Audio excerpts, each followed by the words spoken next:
동네 아줌마인 줄 알고 시비 걸었다가 사실은 16년 경력의 해병대 수색대 인간 흉기였던 그녀에게 범죄 조직 전체가 박살나는 이야기입니다.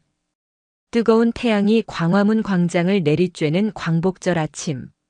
대한민국 해병대 수색대에서 16년간 복무하며 전설로 불렸던 유진은 이제 평범한 시민 박선영으로 살아가고 있었다.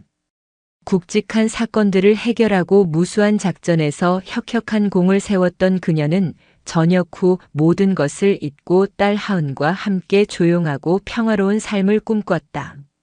하은은 올해 초등학교에 입학한 말괄량이로 선영의 세상 그 자체였다. 오늘은 하은이 가장 좋아하는 아이스크림 가게에 가는 날이었기에 선영의 발걸음은 가볍기만 했다. 하은의 작은 손을 잡고 광장을 가로지르던 선영의 눈에 불쾌한 광경이 들어왔다. 광화문 세종대왕 동상 앞 애국심과 경건함이 가득해야 할 그곳에 웬 조폭 무리 대여섯 명이 자리를 잡고 있었다. 한낮인데도 불구하고 그들은 담배를 뻑뻑 피워대며 바닥에 침을 뱉고 심지어 술판까지 버리고 있었다. 시끄러운 욕설과 고성이 오가는 가운데 지나가던 시민들이 인상을 찌푸리며 그들을 피해갔다. 하지만 그들은 아랑곳하지 않고 오히려 어깨를 부딪히며 시비를 걸고 있었다. 야, 이 아줌마들. 눈깔 똑바로 안 뜨냐? 한 조폭이 어린아이의 손을 잡고 지나가던 엄마에게 소리쳤다. 아이는 놀라 엄마의 치마폭 뒤로 숨었고 엄마는 두려움에 질린 얼굴로 황급히 자리를 피했다. 선영의 미간이 찌푸려졌다. 피를 토하며 훈련받던 해병대 시절에도 목숨 걸고 싸우던 전장에서도 이토록 무례하고 비열한 광경은 본 적이 없었다. 그녀의 심장 깊숙한 곳에서 오랫동안 잠자고 있던 뜨거운 불꽃이 다시금 타오르기 시작했다. 끓어오르는 분노를 억누르며 선영은 하은에게 말했다. 하은아, 엄마 잠시만 저기 갔다 올게. 꼼짝 말고 여기 서 있어. 하은은 엄마의 달라진 목소리에 고개를 갸웃했지만 이내 고개를 끄덕였다. 선영은 조폭 무리에게 다가갔다. 그들은 주변 시민들에게 더욱 노골적으로 난동을 피우고 있었다. 깃발을 들고 지나가던 할아버지의 손에서 깃발을 빼앗아 바닥에 던지고 발로 짓밟는가 하면 태극기를 들고 서 있던 학생들에게는 이딴 거 흔들어봤자 뭐가 나오냐? 며 비아냥거렸다. 선영의 주먹이 저절로 쥐어졌다. 더 이상 참을 수 없었다. 이봐요, 여기서 뭐 하는 짓들이에요? 선영의 차분하지만 단호한 목소리가 광화문 광장을 가득 메웠던 소란스러운 잡음을 뚫고 울려 퍼졌다. 조폭 무리는 일제히 선영에게 시선을 돌렸다. 그들의 눈에는 경멸과 비웃음이 가득했다. 이쁜 아가씨가 누군데 참견이야? 덩치 큰 조폭 하나가 껄렁하게 말했다. 선영은 그의 시선을 피하지 않고 똑바로 응시했다.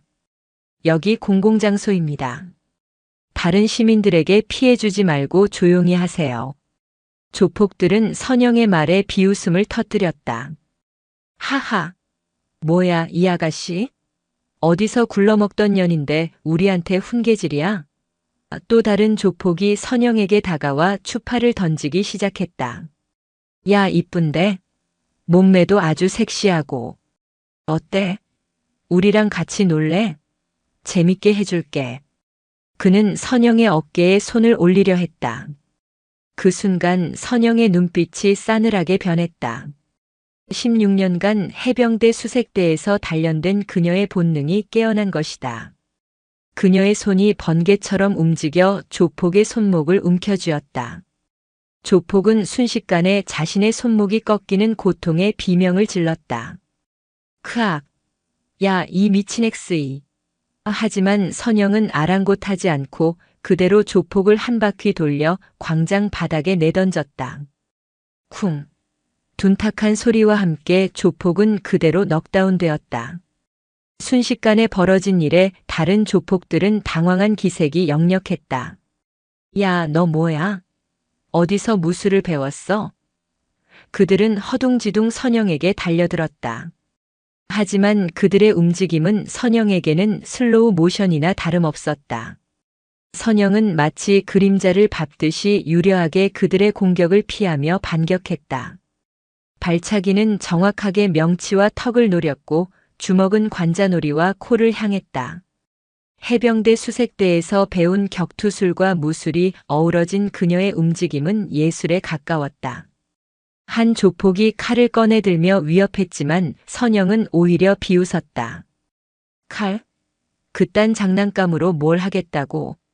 그녀는 순식간에 조폭의 손에서 칼을 빼앗아 바닥에 내던지고 그의 팔을 꺾어 비명을 지르게 만들었다. 조폭들은 하나둘씩 선영의 압도적인 실력에 속수무책으로 쓰러졌다. 광화문 광장은 순식간에 아수라장이 되었지만 시민들은 더 이상 두려워하지 않았다. 오히려 쓰러지는 조폭들을 보며 환호성을 질렀다. 마지막 남은 조폭 2명이 겁에 질려 뒷걸음질 쳤다. 야, 저 엑스 괴물이다. 튀어. 그들은 혼비백산하여 도망치기 시작했다. 선영은 그들을 쫓아가지 않았다. 이미 충분했다. 그녀는 숨을 고르며 광장을 둘러봤다. 시민들은 선영에게 박수갈채를 보냈다. 어떤 이들은 엄지손가락을 치켜 세웠고 어떤 이들은 사이다다 를 외쳤다. 선영은 작은 미소를 지으며 하은에게 다가갔다. 하은은 눈을 반짝이며 엄마를 바라보고 있었다. 엄마 멋있었어. 하은의 말에 선영은 따뜻하게 웃었다. 그녀는 다시 평범한 엄마 박선영으로 돌아와 하은의 손을 잡았다. 하지만 이 사건은 광복절 광화문 광장에서 벌어진 일이라는 특수성 때문에 순식간에 언론에 보도되었다. 광화문 영웅, 여성 특수부대원, 조폭 난동 제압 등의 헤드라인이 주요 뉴스를 장식했고 인터넷 커뮤니티는 선영의 이야기로 뜨겁게 달아올랐다. 그녀의 정체가 해병대 수색대 출신이라는 사실이 밝혀지면서 국방부에서는 그녀에게 다시 복귀해달라는 은밀한 제안을 보내왔다. 하지만 선영은 단호하게 거절했다. 저는 이제 제 딸과 함께 평범하게 살고 싶습니다. 그녀의 대답은 흔들림 없었다. 광화문 사건 이후 박선영의 헬스장 해병의 집은 전국적으로 유명세를 탔다. 해병대 수색대 출신 여군에게 직접 운동을 배울 수 있다니 라는 소문이 퍼지면서 헬스장은 운동을 배우려는 사람들로 문전성시를 이루었다. 특히 여성 회원들이 폭발적으로 늘어났다. 그들은 선영에게 단순히 운동 기술만을 배우는 것이 아니라 그녀의 강인한 정신력과 자신감을 배우고 싶어 했다. 선영은 여성 회원들에게 특별히 여성 호신술 강좌를 개설했다. 광화문 조폭 사건의 합의금을 이 호신술 강좌의 무료 후원금으로 사용하기로 결정한 것이다. 선영은 헬스장 벽면에 해병대 수색대의 훈련 사진과 자신이 받았던 표창들을 걸어두었다. 헬스장은 단순한 운동 공간을 넘어 강인한 정신력을 배우는 교육의 장이 되었다. 그녀는 운동을 가르치면서 회원들에게 자주 말했다. 몸을 단련하는 것만큼 중요한 건 마음을 단련하는 겁니다. 어떤 위기 상황에서도 흔들리지 않는 강인한 정신력, 그것이 여러분을 지켜줄 겁니다. 수많은 여성들이 선영의 가르침을 통해 자신감을 되찾고 스스로를 지킬 수 있는 능력을 키워나갔다. 헬스장은 활기찬 에너지로 가득했고 선영은 이곳에서 새로운 삶의 의미를 찾아가고 있었다. 그녀는 더 이상 과거의 영광에 얽매이지 않았다. 현재의 삶에서 딸 하은과 함께하는 소소한 행복 속에서 그리고 자신을 믿고 따르는 회원들에게 긍정적인 영향을 주는 것에서 진정한 만족을 느꼈다. 그러던 어느 날 선영의 오랜 동기이자 해병 대사령부에서 근무하는 최정우 중령이 헬스장을 찾아왔다. 정우는 선영의 광화문 사건 소식을 듣고 내심 그녀가 다시 군으로 돌아오기를 바랐던 인물이었다. 선영아, 잘 지내냐? 헬스장 장사 잘 되네. 정우는 능글맞게 웃으며 선영에게 말을 걸었다. 웬일이야? 해병 대사령부에서 여기까지. 선영은 정우에게 따뜻한 차를 내주며 물었다. 내가 광화문에서 한 일 대단하더라. 역시 박선영은 다르네. 정우는 진심으로 선영을 칭찬했다. 덕분에 헬스장 홍보 잘 됐지. 고맙다. 선영은 가볍게 받아쳤다. 정우는 잠시 망설이다가 조심스럽게 말을 꺼냈다. 사실 국방부에서 내 복귀를 계속 요청하고 있어. 이번에 새로 창설되는 특수작전 사령부에 내가 꼭 필요하다고. 선영은 정우의 말을 잘랐다. 정우야, 나는 이제 군인이 아니야. 한 아이의 엄마이고 이 헬스장의 관장이자 호신술 강사 박선영이야. 내 자리는 여기야. 그녀의 목소리에는 단호함이 묻어 있었다. 정우는 선영의 결심이 확고하다는 것을 알고 더 이상 설득하지 않았다. 알았다. 내 뜻이 그렇다면 존중해야지. 하지만 혹시라도 마음이 바뀌면 언제든 연락해. 정우는 선영의 결정을 존중하며 그녀의 새로운 삶을 응원했다. 정우가 돌아간 후 선영은 잠시 생각에 잠겼다. 군 생활 16년 수많은 희생과 헌신으로 점철된 시간이었다. 하지만 이제는 그 모든 것을 뒤로하고 새로운 길을 걷고 있었다. 그녀는 창밖을 바라봤다. 헬스장 간판에는 해병의 집이라는 글자가 선명하게 빛나고 있었다. 이제 이곳이 그녀의 새로운 전장이었다. 여성 호신술 강좌는 나날이 인기가 높아졌다. 선영은 단순히 기술만을 가르치지 않았다. 위기 상황에 대처하는 법, 두려움을 극복하는 법, 그리고 자기 자신을 사랑하고 존중하는 법을 함께 가르쳤다. 그녀는 수강생들에게 끊임없이 강조했다. 가장 중요한 건 여러분 스스로를 믿는 겁니다. 여러분 안에는 충분히 강한 힘이 있어요. 수강생들은 선영의 말에 용기를 얻고 헬스장을 나설 때마다 더욱 당당한 모습으로 변해갔다.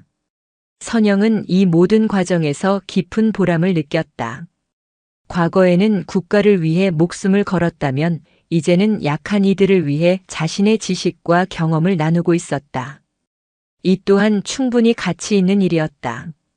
그녀는 하은과 함께 저녁을 먹으며 말했다. 하은아, 엄마가 예전에 군대에서 배운 걸로 많은 사람들을 도와줄 수 있어서 너무 기뻐. 하은은 엄마의 말을 듣고 활짝 웃었다. 엄마는 최고야. 선영의 일상은 평화롭게 흘러가는 듯 했다.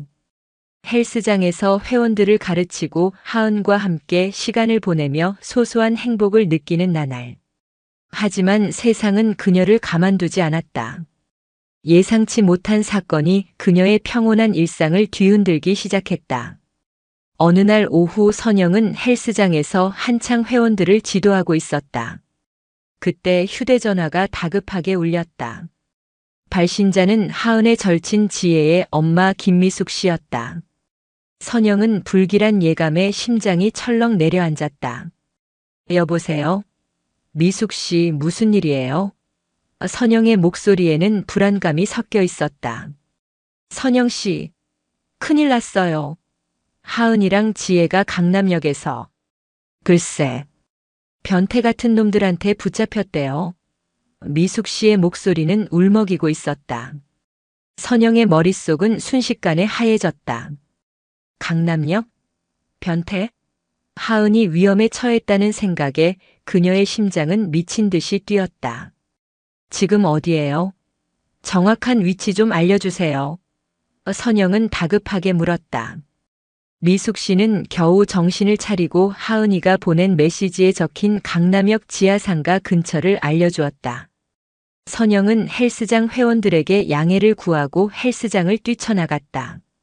택시를 잡아 타고 강남역으로 향하는 동안 그녀의 머릿속은 온통 하은이에 대한 걱정으로 가득했다. 16년간 수많은 전장을 누비며 어떤 상황에서도 침착함을 잃지 않았던 그녀였지만 딸의 위험 앞에서는 그 어떤 것도 소용없었다. 손은 떨리고 식은땀이 흘렀다. 하은아, 제발 무사해야 해. 그녀는 끊임없이 되뇌었다. 강남역에 도착한 선영은 미숙 씨와 함께 하은이 알려준 위치로 향했다. 강남역 지하상가는 수많은 인파로 북적이고 있었지만 선영의 눈에는 하은이와 지혜만을 찾기 위한 레이더가 작동하고 있었다. 얼마 지나지 않아 지하상가 한 구석에서 낯익은 교복을 입은 두 아이가 보였다. 하지만 그 아이들 주변에는 험악하게 생긴 남자 3명이 둘러싸고 있었다. 하은이와 지혜는 겁에 질린 표정으로 서로에게 바짝 붙어 있었다.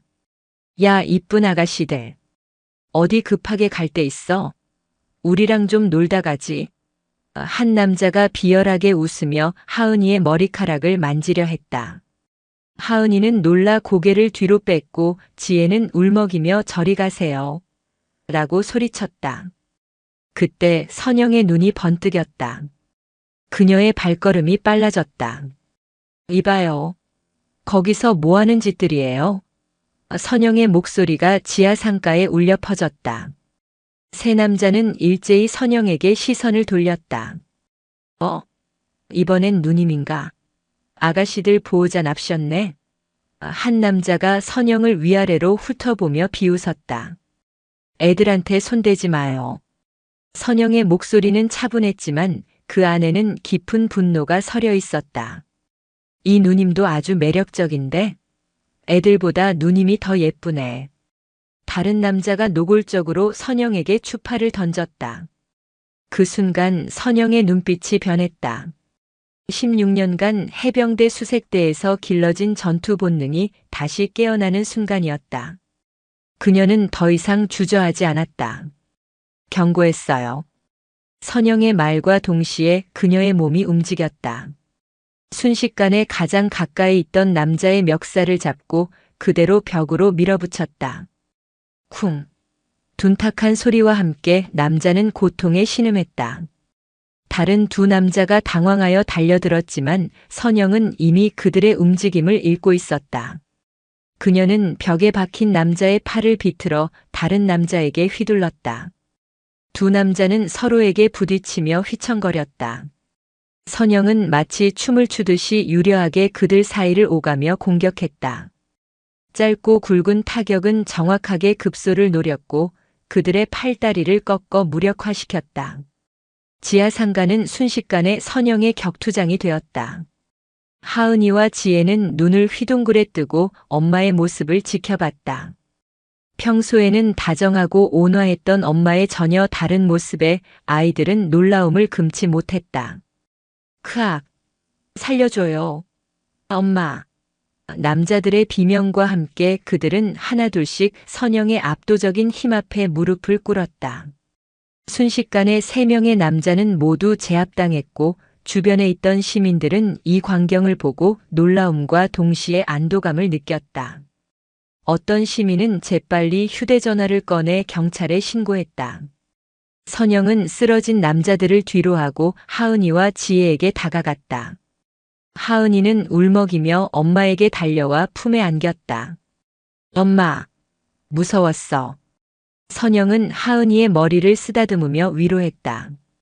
괜찮아, 하은아. 엄마가 왔잖아. 지혜도 미숙 씨에게 안겨 울음을 터뜨렸다. 곧이어 경찰이 출동했고 상황은 정리되었다. 선영은 경찰에게 사건 경위를 설명하고 하은이와 지혜는 안정을 되찾았다. 경찰은 선영의 용감한 행동에 감사를 표하며 그녀의 과거 경력에 대해 놀라움을 감추지 못했다. 강남역 사건은 또다시 언론에 보도되었다. 광화문 영웅, 강남역에서 또다시 활약, 전 해병대 수색대원, 청소년 성범죄 예방 등의 기사가 쏟아져 나왔다. 이번 사건은 광화문 사건과는 달리 청소년 안전이라는 민감한 사회 문제와 연결되면서 더욱 큰 파장을 불러일으켰다. 선영은 이제 더 이상 단순한 헬스장 관장이 아니었다. 그녀는 약자들을 보호하고 사회 정의를 실현하는 영웅으로 떠올랐다. 이 사건을 계기로 선영은 학교에서 청소년 호신술을 가르쳐달라는 요청을 받게 된다. 처음에는 망설였지만 하은이의 경험을 통해 그녀는 자신의 능력이 사회에 얼마나 필요한지 깨달았다. 그녀는 망설임 없이 제안을 수락했다. 해병대 수색대에서 배운 강인한 정신력과 실전 경험을 아이들에게 가르치기로 결심한 것이다. 이것은 그녀의 인생에서 또 다른 전환점이 될 것이 분명했다. 박선영의 첫 호신술 수업이 열리는 날, 서울 강북구에 위치한 수유중학교의 다목적 강당은 학생들의 소란스러움으로 가득했다. 광화문과 강남역의 영웅이 직접 자신들을 가르친다는 소문에 아이들은 흥분과 호기심을 감추지 못했다. 선영은 해병대 수색대의 붉은 명찰이 선명한 활동복 차림으로 단상에 섰다. 16년간 수백 번도 더 섰던 연병장과는 전혀 다른 풍경이었지만 그녀의 눈빛은 신임 소대장 시절처럼 긴장과 결의로 빛나고 있었다. 반갑습니다. 오늘부터 여러분에게 호신술을 가르칠 박선영입니다. 선영의 차분한 목소리가 강당에 울려 퍼지자 웅성거리던 아이들이 조용해졌다. 대부분의 학생들은 존경과 경외의 눈빛으로 그녀를 바라봤지만 맨 뒷줄에 앉은 한 무리의 남학생들은 달랐다. 그 중심에는 이 학교의 짱으로 통하는 강민호가 있었다. 민호는 팔짱을 낀 채 삐딱한 자세로 선영을 훑어보며 옆 친구에게 비웃듯 속삭였다. 뭐야, 그냥 아줌마잖아. 저런 사람이 뭘 가르친다고. 선영의 예리한 감각은 민호의 시선과 속삭임을 놓치지 않았다. 그녀는 수많은 적대적인 시선에 익숙했다. 교실이라는 새로운 전장에도 예상했던 적이 존재했다. 선영은 민호를 향해 부드럽지만 흔들림 없는 시선을 보냈다. 호신술은 싸움 기술이 아닙니다. 자신을 지키는 기술입니다.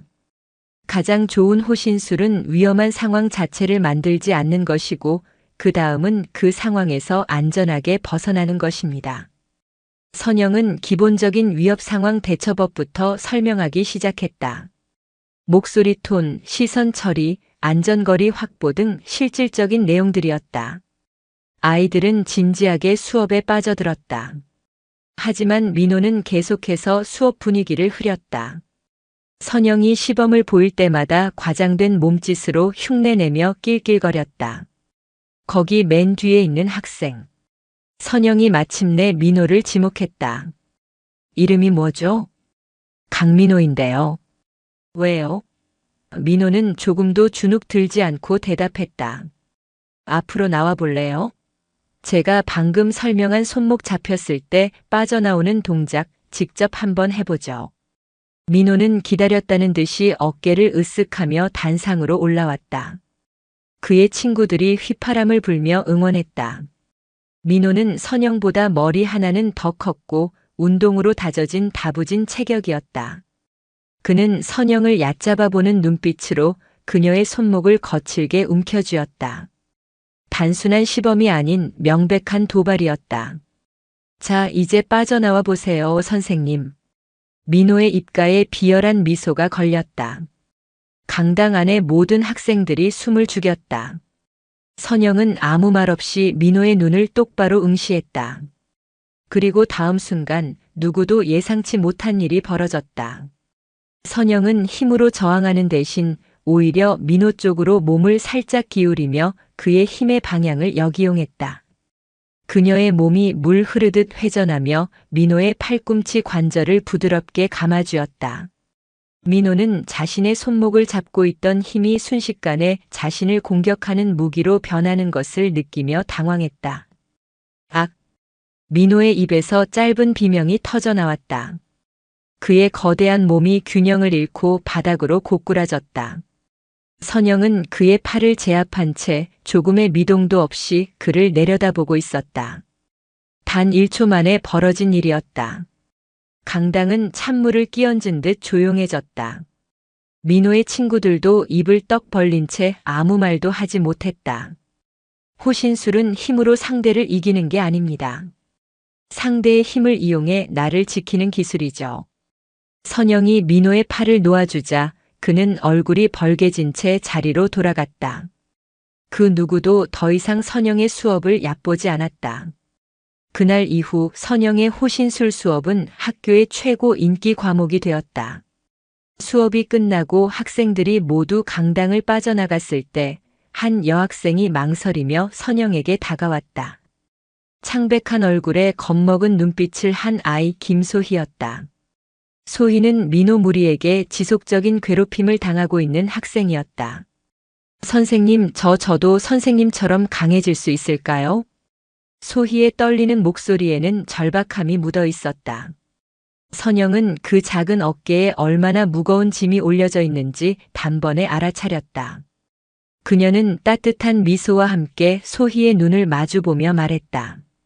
강해질 수 있어. 아니, 넌 이미 강해. 다만 그 힘을 어떻게 써야 할지 모를 뿐이야. 내가 가르쳐 줄게. 선영은 소희에게서 자신의 어두웠던 신임 장교 시절을 보았다. 모든 것이 두렵고 막막했던 시절, 그녀를 일으켜 세워준 것은 한 선임의 따뜻한 격려와 강인한 가르침이었다. 이제 그녀가 누군가에게 그런 존재가 되어줄 차례였다. 선영은 소희를 단순한 학생이 아닌 지켜야 할 대원으로 여기기 시작했다. 그녀의 새로운 임무는 교실 안에서 시작되고 있었다. 하지만 그녀는 아직 알지 못했다. 학교라는 울타리 밖에서 훨씬 더 거대하고 추악한 그림자가 소희와 그리고 자신을 향해 다가오고 있다는 사실을. 박선영의 호신술 수업은 수유중학교의 새로운 활기를 불어넣었다. 학생들은 자신감을 얻었고 특히 김소희는 눈에 띄게 밝아졌다. 그녀는 더 이상 강민호 무리의 괴롭힘에 고개를 숙이지 않았다. 선영이 가르쳐준 대로 당당하게 시선을 마주하고 단호하게 거부 의사를 표현했다. 민호는 교내에서 선영의 눈치를 보느라 대놓고 소희를 괴롭히지 못했다. 모든 것이 좋은 방향으로 흘러가는 듯 보였다. 하지만 평화는 길지 않았다. 그림자는 보이지 않는 곳에서 더욱 짙어지고 있었다. 어느 날 저녁 헬스장 마감을 준비하던 선영에게 한 통의 전화가 걸려왔다. 발신자는 소희의 어머니였다. 그녀의 목소리는 다급함과 공포로 떨리고 있었다. 선생님, 소희가 아직 집에 안 들어왔어요. 연락도 안 되고 혹시 학교에서 무슨 일 있었나요? 선영의 심장이 쿵 내려앉았다. 해병대 시절 단련된 그녀의 직감은 단순한 가출이 아님을 경고하고 있었다. 그녀는 즉시 소희 어머니를 진정시키고 마지막으로 소희를 본 시간과 장소를 물었다. 하교 후 친구와 헤어져 집으로 오던 길에 연락이 끊겼다는 것이었다. 선영은 지체 없이 헬스장 문을 잠그고 차에 올랐다. 그녀의 머릿속에서는 최악의 시나리오들이 스쳐 지나갔다. 선영은 먼저 소희의 하굣길을 따라 수색을 시작했다. 좁은 골목길, 인적이 드문 공원, 학생들이 자주 가는 분식집까지 샅샅이 뒤졌지만 흔적을 찾을 수 없었다. 경찰에 실종 신고는 했지만 초동 수사가 골든타임을 놓칠 수 있다는 것을 그녀는 누구보다 잘 알았다. 16년간의 수색대 경험이 그녀에게 속삭이고 있었다. 직접 찾아야 한다고. 그녀의 머릿속에 강민호가 떠올랐다. 단순한 학교 폭력을 넘어선 무언가가 있을지도 모른다는 불길한 예감이 들었다. 선영은 수소문 끝에 민호가 자주 나타나는 동네 PC방으로 향했다. PC방 구석에서 게임에 몰두하고 있던 민호는 선영을 보자마자 당황한 기색을 감추지 못했다. 소혜 어디 있어? 선영의 목소리는 얼음장처럼 차가웠다. 제가 어떻게 알아요? 저랑 상관없는 일이라고요. 민호는 시선을 피하며 강하게 부인했다. 하지만 그의 떨리는 눈동자는 거짓말을 하고 있었다. 선영은 민호의 손목을 부드럽지만 단단하게 움켜쥐었다.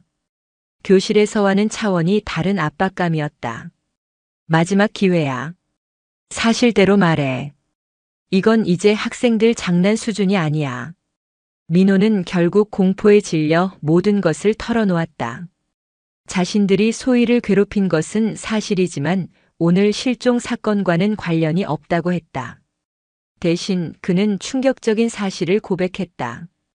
자신과 친구들이 얼마 전부터 광화문에서 선영에게 제압당했던 조폭 무리와 얽혀 있다는 것이었다. 그들은 민호 무리에게 접근해 용돈을 주며 담배 심부름 같은 자잘한 일을 시키기 시작했고 최근에는 더욱 위험한 일을 강요하고 있었다. 그놈들이 얼마 전부터 저희한테 학교 애들 중에 돈 좀 있어 보이는 애들 명단을 만들어 오라고 시켰어요. 그리고 소희에 대해서도 묻더라고요. 선영의 등줄기에 소름이 돋았다. 점들이 하나의 선으로 이어지고 있었다. 광화문의 조폭 강민호의 학교 폭력 그리고 김소희의 실종. 이것은 우연이 아니었다.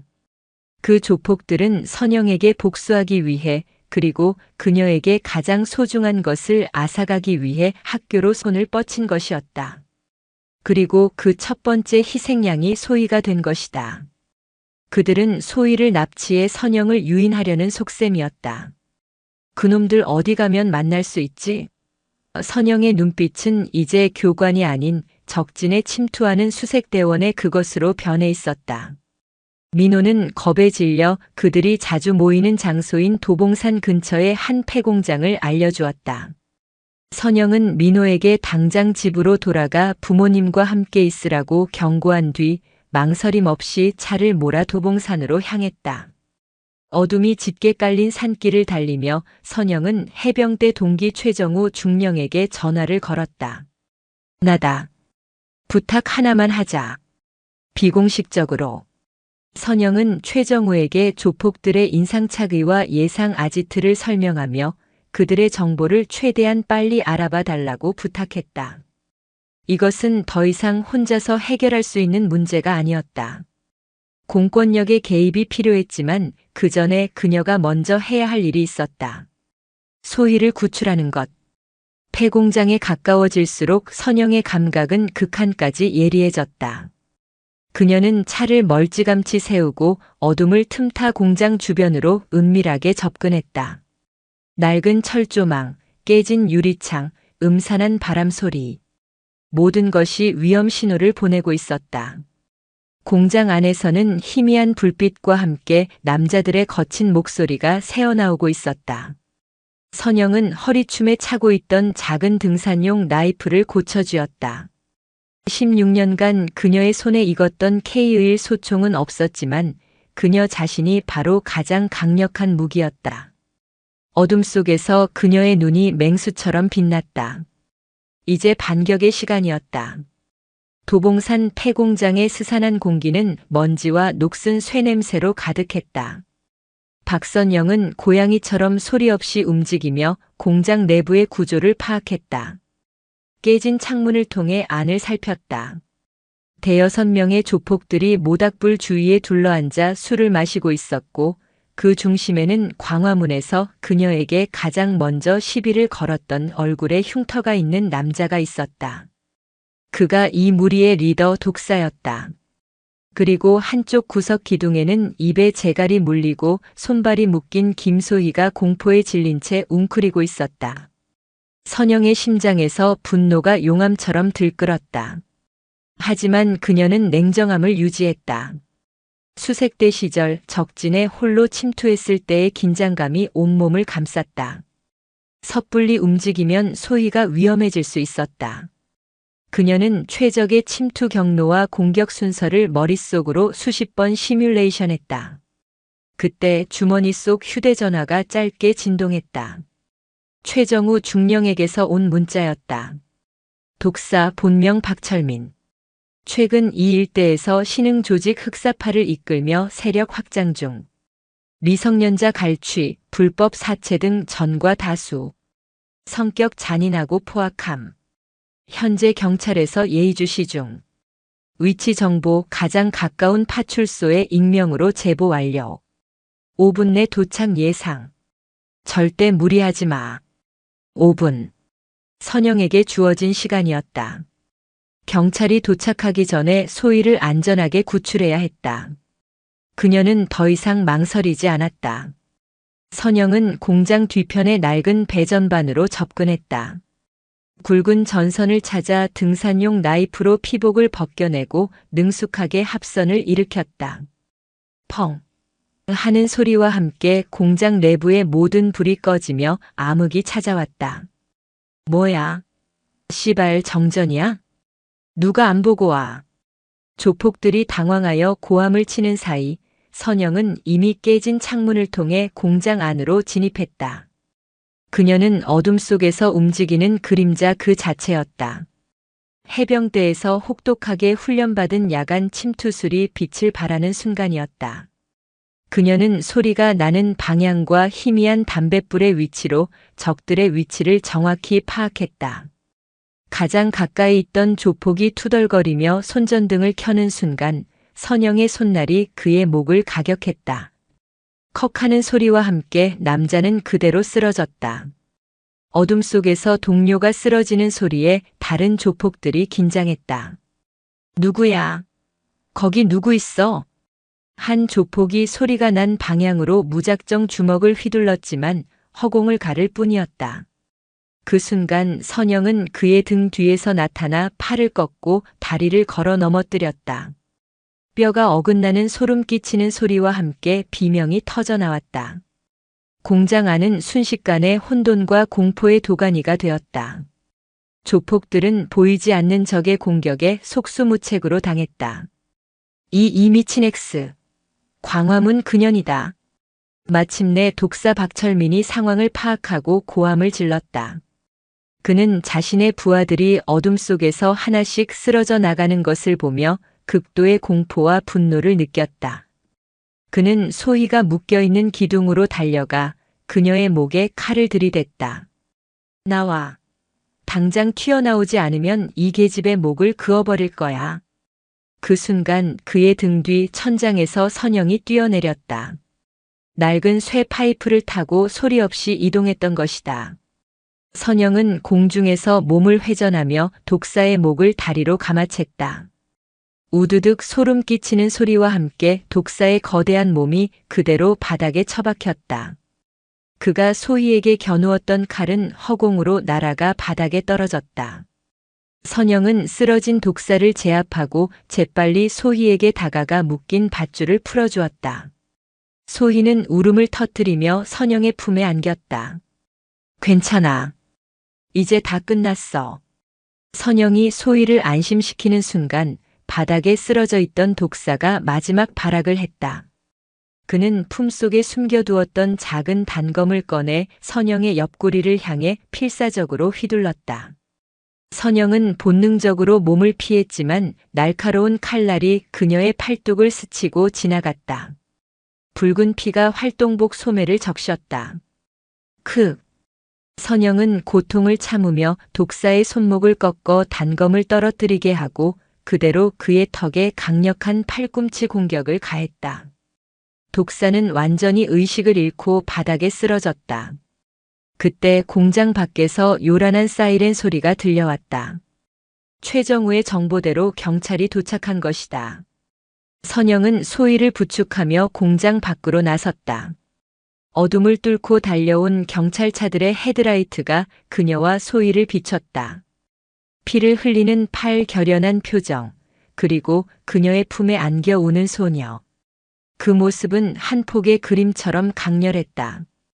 경찰들은 공장 안의 처참한 광경과 쓰러져 있는 조폭들을 보고 경악을 금치 못했다. 이 모든 것을 단 한 사람이 해냈다는 사실을 믿을 수 없었다. 선영은 구급대원에게 팔을 치료받으며 경찰서로 향하는 차 안에서 창밖을 바라보았다. 이제 돌아갈 수 없는 길을 건넜다는 것을 직감했다. 평범한 엄마 헬스장 관장으로의 삶은 끝났다. 그녀의 존재는 더 이상 숨길 수 없는 불꽃이 되어 세상에 드러났다.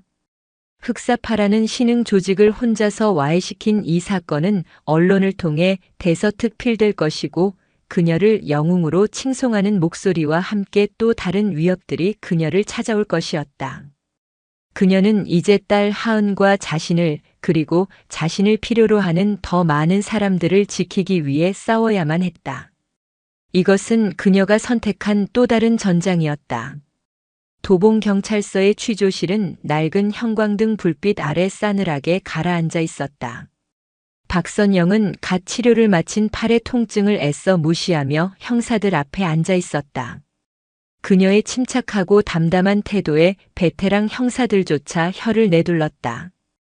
그녀의 진술은 군더더기 없이 간결하고 정확했다. 납치된 학생을 구하기 위한 정당방위. 모든 상황 설명은 군 작전 브리핑처럼 명료했다. 하지만 형사들의 눈에는 경외감과 함께 미묘한 의구심이 서려 있었다. 건장한 조직원 대여섯 명을, 그것도 독사 박철민이 이끄는 무리를 여자 혼자서 제압했다는 사실은 현실이라기엔 너무나 영화 같았다. 다음 날 세상은 발칵 뒤집혔다. 전직 해병대 여전사 단신으로 조폭 조직 와해시켜 납치된 여중생 구한 강철의 어머니, 광화문 영웅의 세 번째 의거 대한민국의 새로운 수호자 탄생. 언론은 경쟁이라도 하듯 자극적인 헤드라인을 쏟아냈다. 선영의 얼굴과 그녀가 운영하는 해병의 집 헬스장은 온종일 뉴스 채널을 장식했다. 헬스장 앞은 그녀의 얼굴을 한 번이라도 보려는 시민들과 특종을 잡으려는 기자들로 인산인해를 이루었다. 선영은 순식간에 평범한 시민에서 사회적 영웅으로, 그리고 동시에 구경거리로 전락했다. 엄마 텔레비전에 계속 엄마만 나와. 딸 하은이는 거실 소파에 앉아 불안한 눈빛으로 선영을 바라봤다. 아이의 눈에는 자랑스러움보다 두려움이 더 커 보였다. 선영은 하은이를 꼭 안아주었다. 평범하고 조용한 살. 그녀가 군복을 벗으며 그토록 바랐던 유일한 소망이 산산조각 나고 있었다. 이 과도한 관심은 그녀와 하은이를 지켜줄 방패가 아니라 언제 터질지 모르는 시한폭탄처럼 느껴졌다. 한편 강남 테헤란로의 초고층 빌딩 최상층. 최고급 원목으로 장식된 거대한 사무실에서 한 중년 남자가 통유리창 너머로 서울의 야경을 내려다보고 있었다. 그의 책상 위 모니터에는 박선영에 대한 뉴스 영상이 소리 없이 재생되고 있었다. 그는 국내 굴지의 사모펀드 유진 캐피탈의 회장이자 수도권 암흑가에 보이지 않는 지배자 윤 회장이었다. 그의 날카로운 눈은 선영의 전투적인 모습이 아닌 그녀를 둘러싼 여론의 열기에 고정되어 있었다. 독사 박철민과 흑사파는 그에게 있어 수많은 말단 조직 중 하나일 뿐이었다. 버려도 아깝지 않은 소모품. 하지만 그 소모품이 그의 사업에 예상치 못한 변수를 만들어냈다. 청소년을 대상으로 한 새로운 사업의 테스트베드였던 강북 지역의 대중의 이목이 쏠리고 경찰의 감시망이 좁혀오게 된 것이다. 박선영이라는 이름의 돌멩이 하나가 그가 공들여 쌓아온 거대한 계획의 파문을 일으키고 있었다. 재미있는 장난감이 나타났군. 윤 회장은 나직이 은졸였다. 그의 입가에 비릿한 미소가 걸렸다. 그는 폭력을 경멸했다. 주먹은 하수들이나 쓰는 방식이었다. 그는 돈과 정보 그리고 언론을 이용해 사람을 사회적으로 매장시키는데 능숙했다. 그는 비서에게 인터폰을 걸었다. 김 실장. 박선영이라는 여자 뒷조사 깨끗하게 해. 먼지 한 톨까지 전부 다. 그리고 쓸만한 언론사 몇 군데에 슬슬 소스를 흘려봐. 과잉 방어, 불안정한 전직 군인의 폭력성 같은 키워드로. 며칠 후 여론의 흐름이 미묘하게 바뀌기 시작했다. 인터넷 커뮤니티와 일부 타블로이드 언론을 중심으로 의혹들이 제기되었다. 정말 혼자서 건장한 남성 6을 제압한 게 가능할까? 필요 이상의 폭력을 사용한 것은 아닐까? 정신적으로 불안정한 상태의 전직 군인이 사회에 위협이 될 수도 있다. 선영은 자신을 향한 날 선 시선들을 애써 외면하며 일상으로 돌아가려 노력했다. 하지만 폭풍은 이제 막 시작되고 있었다. 헬스장을 나서던 어느 날 저녁, 그녀는 또다시 기자들에게 둘러싸였다. 그때 한 기자가 인파를 뚫고 들어와 마이크를 들이밀며 날카로운 질문을 던졌다. 박선영 씨, 과거 해병대 해외 파병 시절 작전 중 민간인 사상에 연루되어 불명예 전역했다는 제보가 있는데 사실입니까? 그 질문은 예리한 비수처럼 선영의 심장에 박혔다. 완벽한 거짓이었지만 너무나 구체적이고 악의적인 질문이었다. 그녀의 봉인된 군 기록을 들춰보지 않고서는 만들 수 없는 종류의 거짓말. 선영은 순간 숨을 쉴 수 없었다. 자신을 향해 터지는 수십 개의 카메라 플래시, 불빛이 마치 적의 총구처럼 느껴졌다. 그녀는 깨달았다. 이것은 단순한 조폭의 복수가 아니었다. 보이지 않는 거대한 손이 자신을 옥죄어 오고 있었다. 싸움은 이제 막 다른 차원에서 시작되고 있었다. 악의적인 루머는 전염병처럼 빠르게 퍼져나갔다. 민간인 학살 연루라는 꼬리표는 여성 영웅이라는 칭호를 순식간에 집어삼켰다. 선영의 해병대 복무 기록은 1급 기밀이었기에 국방부의 공식적인 반박은 더뎠고 그 침묵은 대중의 의심을 더욱 키웠다.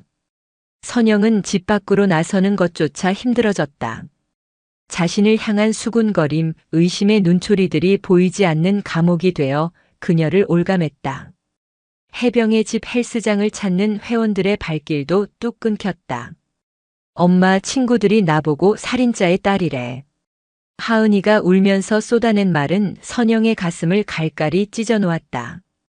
그녀는 더 이상 물러설 수 없다고 결심했다. 이것은 자신의 명예뿐만 아니라 딸의 삶을 지키기 위한 싸움이었다. 그녀는 해병 대사령부의 최정우 중령에게 전화를 걸었다. 정우야, 나야. 내 기록 누가 들여다본 거지? 수화기 너머 최정우의 목소리는 무겁게 가라앉아 있었다. 알아봤다. 공식적인 열람 기록은 없어. 하지만 한 달 전쯤 국방부 정보 체계의 비인가 외부 접속 시도가 있었던 걸 확인했다. 당시에는 해킹 시도로 보고 방어했지만 목표 IP가 내 파일 주변을 맴돌았더군. 보통 솜씨가 아니야. 군 내부 정보망에 접근할 수 있는 수준의 해커를 고용한 거다. 선영은 등골이 서늘해지는 것을 느꼈다. 상대는 단순한 범죄 조직이 아니었다. 국가 안보 시스템을 위협할 정도의 정보력과 자금력을 갖춘 적이었다. 그리고 또 하나. 내가 박살낸 흑사파의 자금 흐름을 역추적해봤어. 몇 개의 유령 회사를 거치더니 최종적으로는 유진 캐피탈이라는 사모펀드로 흘러들어가더군. 합법을 가장한 거대한 기업형 범죄 조직이야. 유진 캐피탈, 그리고 그 정점에 있는 윤 회장. 마침내 적의 실체가 드러났다. 그 무렵 윤 회장의 2차 공격이 시작되었다. 그는 선영의 숨통을 경제적으로 끊어놓기로 결심했다. 어느 날 헬스장 대출을 담당했던 은행에서 갑작스럽게 대출금 일시 상환을 요구하는 통보서가 날아왔다. 얼마 뒤에는 헬스장 건물의 주인이 바뀌었다며 새로운 주인이 막무가내로 임대 계약 해지를 통보해왔다. 그 새로운 주인의 배후에는 당연히 윤 회장의 자금이 있었다. 선영은 하루아침에 길거리로 나앉을 위기에 처했다. 평화로운 삶은 신기루처럼 사라졌다. 그녀에게 남은 것은 악화된 여론, 경제적 압박, 그리고 딸을 지켜야 한다는 절박함 뿐이었다. 경찰이나 언론은 더 이상 그녀의 편이 아니었다. 그녀는 깨달았다. 이 거대한 악과 싸우기 위해서는 다시 해병 박선영, 아니 그 시절의 유진으로 돌아가야만 한다는 것을. 그날 밤부터 선영은 잠을 줄이며 윤 회장과 유진 캐피탈을 파고들기 시작했다. 컴퓨터 앞에 앉아 기업 정보 관련 기사, 재무제표 등 공개된 모든 정보를 긁어모았다. 합법적으로 보이는 기업에 가면 뒤에 숨겨진 추악한 민낯을 찾아내기 위해 그녀는 밤을 새워 자료들을 분석했다. 며칠간의 분석 끝에 그녀는 몇 가지 의심스러운 자금 흐름과 유령 회사들의 패턴을 발견했다. 그리고 윤 회장의 최측근인 김 실장의 동선을 파악하기 위해 그녀는 직접 행동에 나섰다. 낡은 승합차를 빌려 유진 캐피탈 본사 건너편에 잠복하기 시작했다. 낮에는 평범한 주부처럼, 밤에는 한 마리의 암표범처럼. 수색대 시절의 위장 및 잠복 기술이 십수년 만에 서울 도심 한복판에서 되살아났다. 며칠간의 끈질긴 잠복 끝에 그녀는 마침내 기회를 잡았다. 김 실장이 퇴근 후 강남 청담동의 한 고급 멤버십바로 들어가는 것을 포착한 것이다. 선영은 능숙하게 바의 종업원으로 위장 잠입했다. 그녀는 김 실장이 다른 기업인들과 만나는 룸 근처에 소형 도청 장치를 설치하는 데 성공했다. 그날 밤 자신의 차 안에서 떨리는 손으로 녹음된 내용을 듣던 선영의 얼굴이 하얗게 굳어갔다. 도봉산 건은 처리 미숙이었어. 박선영이라는 변수가 거슬리긴 하지만 큰 그림에는 지장 없다. 다음 주부터 예정대로 인천항을 통해 들어오는 물건을 받아서 각급 학교에 유통망을 풀도록 해. 이번엔 청소년들이 좋아할 만한 신종으로 준비했으니 기대해도 좋아. 마약. 그것도 청소년들을 대상으로 한 대규모 마약 유통 계획이었다. 김소희가 다니던 학교 그리고 하은이가 다니게 될 수많은 학교들이 그들의 마수에 노출될 위기였다. 녹음 파일의 마지막, 윤 회장의 차가운 목소리가 선영의 귀를 찔렀다. 그 여자는 이제 슬슬 정리할 때가 됐다. 더 이상 시끄러워지기 전에 영원히 치워버려. 본보기로 그 딸내미부터 손을 대는 것도 좋은 방법이겠지. 순간 선영의 이성의 끈이 끊어졌다. 분노가 온몸의 혈관을 타고 흐르는 용암처럼 들끓었다. 그들은 넘지 말아야 할 선을 넘었다. 이제 더 이상 물러설 곳도 망설일 이유도 없었다. 이것은 더 이상 방어가 아니었다. 그녀가 먼저 사냥에 나설 시간이었다. 하은이를 향한 직접적인 위협은 박선영의 마지막 남은 족쇄를 풀어버렸다. 그녀의 눈빛에서 어머니의 온기는 사라지고 오직 적을 섬멸하려는 해병대 수색대원의 살기만이 남았다. 더 이상 법과 제도는 그녀에게 무의미했다.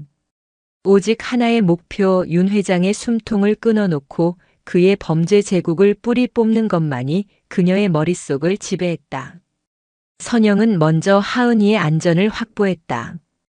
그녀는 하은이를 데리고 강원도 깊은 산골에 사는 군 시절 생사고락을 함께했던 선배의 집으로 향했다. 외부와 연락이 거의 닿지 않는 외딴 곳이었다. 하은아, 엄마가 아주 중요한 출장을 가게 됐어. 여기서 할머니, 할아버지랑 며칠만 신나게 놀고 있어. 금방 데리러 올게. 선영은 눈물을 삼키며 하은이의 이마에 입을 맞추고 돌아섰다. 차가 보이지 않을 때까지 손을 흔드는 하은이의 모습이 백미러 속에서 점점 작아졌다. 심장이 도련해지는 듯한 고통이었지만 이것이 딸을 지키는 유일한 길이었다. 서울로 돌아온 선영은 해병의 집 헬스장의 문을 굳게 걸어 잠갔다. 그리고 전쟁 준비를 시작했다. 그녀는 헬스장 지하 창고를 임시작전 본부로 삼았다. 벽에는 유진 캐피탈의 조직도, 윤 회장의 동선, 그리고 인천항 근처의 물류창고 도면이 빼곡하게 붙었다. 그녀는 인터넷 암시장을 통해 비살 상용 특수 장비들을 사들였다. 강력한 섬광탄, 연막탄, 그리고 전파 교란 장치까지. 그녀의 목표는 살인이 아니라 적의 완전한 무력화와 증거 확보였다. 마약 거래가 이루어질 디으데이 전날 밤 그녀는 최정우 중령에게 마지막 전화를 걸었다. 그녀의 목소리는 강철처럼 차갑고 단호했다. 정우야. 내가 내일 밤 인천항에서 윤 회장의 마약 거래 현장을 덮칠 거다. 선영아, 너 미쳤어. 그건 자살 행위야. 당장 경찰에 알려야. 경찰은 너무 늦어. 그리고 그들 조직에 경찰 끈앞풀이 없다고 장담할 수 있나? 이건 내가 끝내야 할 싸움이야. 부탁이 있다. 내일 새벽 동틀 때까지 나에게서 연락이 없으면 그때 내가 가진 모든 정보를 이용해 경찰 특공대를 그곳으로 보내줘. 내 생사는 상관없어. 놈들을 모조리 잡아들릴 증거는 내가 무슨 수를 써서든 남겨놓을 테니. 이건 내 보험이야. 최정우는 아무 말도 할 수 없었다. 수화기 너머로 전해지는 선영의 비장한 결의에 그는 그저 몸조심해라 꼭 이라는 말밖에 할 수 없었다. 그의 군인으로서의 의무와 친구로서의 우정이 격렬하게 충돌하고 있었다. 디으데이 밤 인천항 근처의 거대한 물류창고 주변은 죽음 같은 정적이 감돌았다. 선영은 전신을 검은색 작전복으로 감싼 채 어둠 속에 몸을 숨기고 있었다. 그녀는 창고의 경비 시스템을 무력화시키고 환풍구를 통해 소리 없이 내부로 침투했다. 수십 개의 컨테이너가 미로처럼 얽힌 창고 내부는 삭막하고 거대했다. 그녀는 고양이의 걸음으로 움직이며 경비들을 하나씩 소리 없이 제압해 나갔다. 목을 조르고 급소를 가격해 기절시키는 수없이 반복 훈련했던 비살상 제압술이었다. 마침내 창고 중심부의 사무실에 다다랐을 때 그녀는 내부에서 오가는 대화 소리를 들을 수 있었다. 윤 회장과 그의 핵심 조직원들, 그리고 마약 구매를 위해 온 해외 조직원들이었다. 거래는 막바지에 이르고 있었다. 선영은 숨을 골랐다. 그리고 준비해온 섬광탄과 연막탄의 핀을 뽑아 동시에 사무실 안으로 던져 넣었다. 쾅! 엄청난 섬광과 굉음이 터져 나오며 사무실 안은 아수라장이 되었다. 곧이어 자욱한 연기가 시야를 가렸다. 선영은 방독면을 쓴 채 혼란에 빠진 사무실로 돌진했다. 으악! 눈이야. 콜록콜록. 뭐야, 습격이다. 조직원들은 방향 감각을 잃고 허우적거렸다. 선영은 그들 사이를 유령처럼 파고들었다. 그녀의 움직임은 정확하고 무자비했다. 팔꿈치, 무릎, 손날이 쉴 새 없이 적들의 급소를 가격했다. 윤 회장의 정예 경호원들조차 그녀의 상대가 되지 못했다. 그들은 평생 겪어보지 못한 종류의 공포와 마주하고 있었다. 보이지 않는 적에게 일방적으로 사냥당하는 공포. 불과 몇 분 만에 사무실 안의 모든 조직원들이 쓰러졌다. 연기가 거치고 상황은 정리되었다. 마약 구매자들은 겁에 질려 구석에서 벌벌 떨고 있었고 윤 회장만이 유일하게 의자에 앉아 있었다. 그는 혼란 속에서도 놀라울 정도로 침착했다. 선영이 그에게 다가가자 윤 회장은 흐트러짐 없는 모습으로 그녀를 올려다보았다. 그의 눈에는 공포가 아닌 차가운 조소가 담겨 있었다. 대단하군, 박선영. 정말 한 편의 영화 같아. 그는 조롱하듯 말하며 책상 아래에서 권총이 아닌 위성 전화를 꺼내 들었다. 하지만 넌 내가 지금 무슨 짓을 했는지 전혀 모르고 있어. 넌 고작 내 왕국의 문을 두드렸을 뿐이야. 내가 시작한 이 전쟁, 넌 절대 끝낼 수 없을 거다. 그가 전화기의 버튼을 누르는 순간 창고 밖에서 수십 개의 사이렌 소리가 요란하게 울려 퍼지기 시작했다. 하지만 그 소리는 경찰차의 것이라고 하기엔 너무나 이질적이고 위협적이었다. 선영이 보낸 구조 신호가 아니었다. 그것은 윤 회장이 부른 또 다른 군대의 등장을 알리는 서곡이었다. 선영은 직감했다. 진짜 싸움은 지금부터 시작이라는 것을. 인천항의 밤 공기를 찢는 사이렌 소리는 박선영이 예상했던 경찰의 것이 아니었다. 날카롭고 기계적인 그 소음은 마치 군대의 출동 경보처럼 위압적이었고 그 안에는 일말의 자비도 느껴지지 않았다. 창고 밖으로 수십 개의 서치라이트가 일제히 창고를 비추며 대낮처럼 환하게 만들었다. 창문 너머로 보이는 것은 경찰차가 아닌 방탄 기능이 탑재된 검은색 특수 차량들이었다. 차량에서 내리는 인원들은 경찰복이 아닌 머리부터 발끝까지 검은색 군용 특수 장비를 착용한 용병들이었다. 그들의 손에 들린 총기는 경찰이 사용하는 권총이 아닌 자동 소총이었다. 윤 회장의 사병. 합법의 경계선 밖에서 그의 더러운 일을 처리하는 돈으로 움직이는 군대였다. 저들은 경찰이 아니야. 오직 나에게만 충성하는 내개들이지. 윤 회장은 여전히 의자에 앉은 채 승자의 미소를 지었다. 박선영, 내가 아무리 날고 기는 해병대 출신이라 한들 중무장한 분대 병력을 상대로 살아남을 순 없어. 항복해라. 그럼 시체는 온전히 가족품으로 돌려보내주지.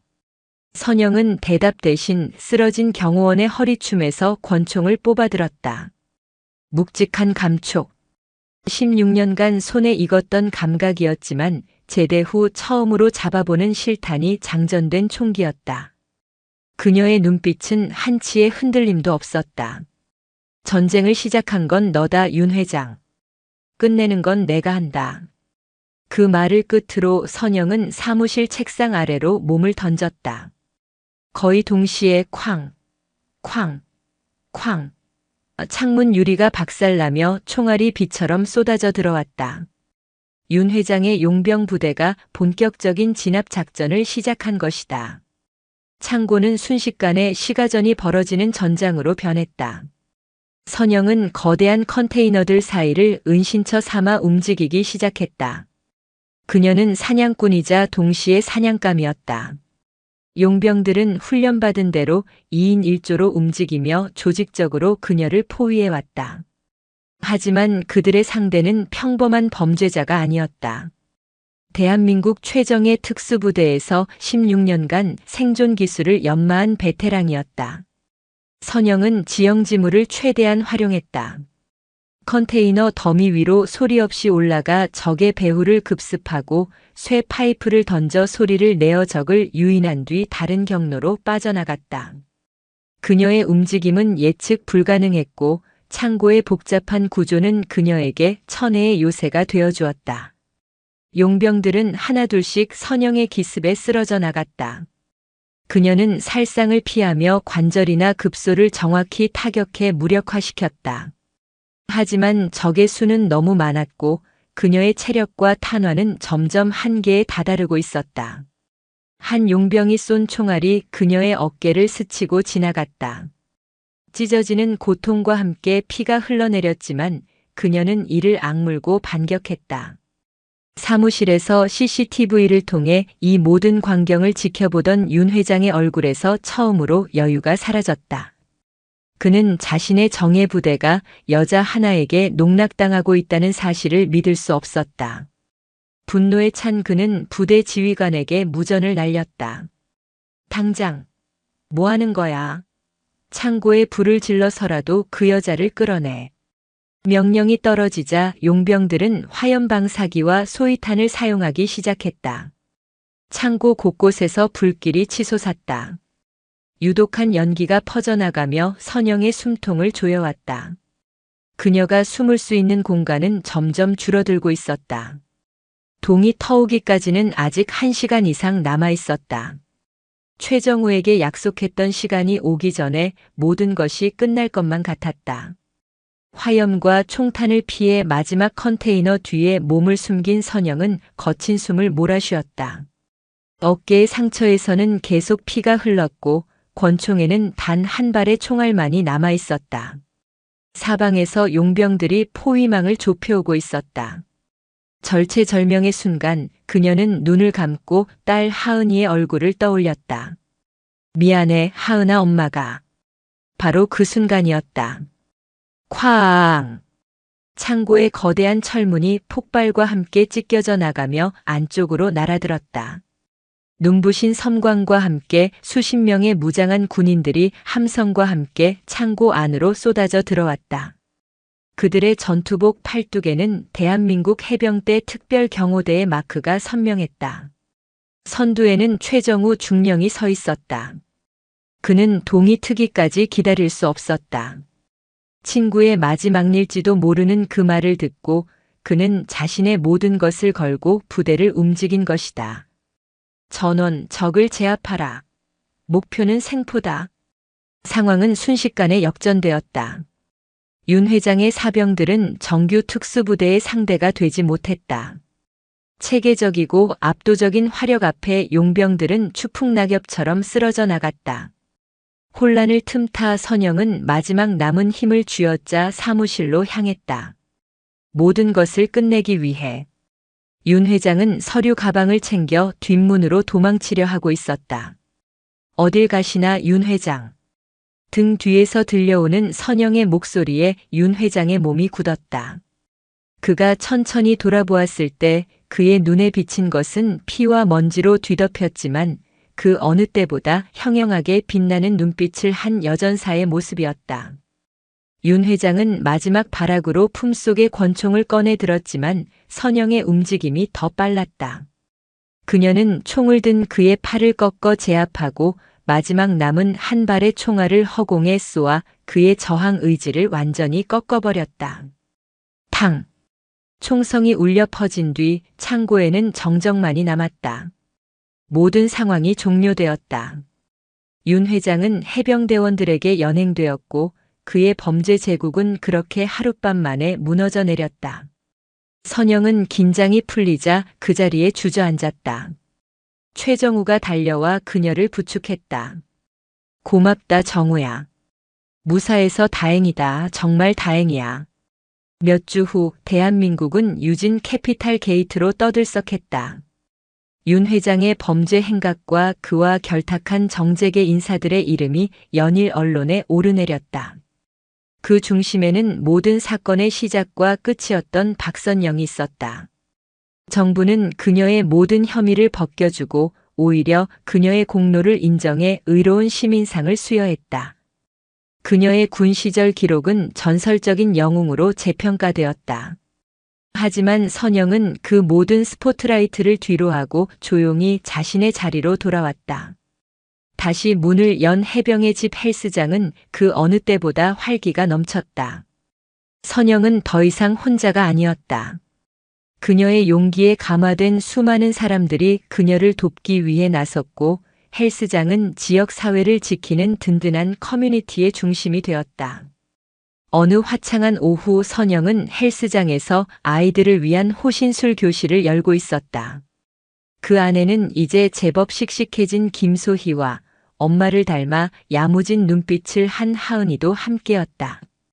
아이들의 웃음소리와 힘찬 기합소리가 헬스장을 가득 메웠다. 선영은 아이들을 가르치며 문득 창밖을 바라보았다. 평화로운 일상, 사랑하는 딸의 웃음. 그녀가 목숨을 걸고 지키려 했던 것은 바로 이 풍경이었다. 그녀는 더 이상 과거의 영웅 유진도 언론이 만든 영웅 박선영도 아니었다. 그녀는 그저 사랑하는 사람들을 지키며 살아가는 평범하지만 누구보다 강한 엄마 박선영이었다. 그녀는 마침내 자신만의 방식으로 세상과 평화롭게 공존하는 법을 찾아낸 것이다. 그녀의 얼굴에 따스하고 충만한 미소가 피어올랐다. 새로운 여명이 밝아오고 있었다.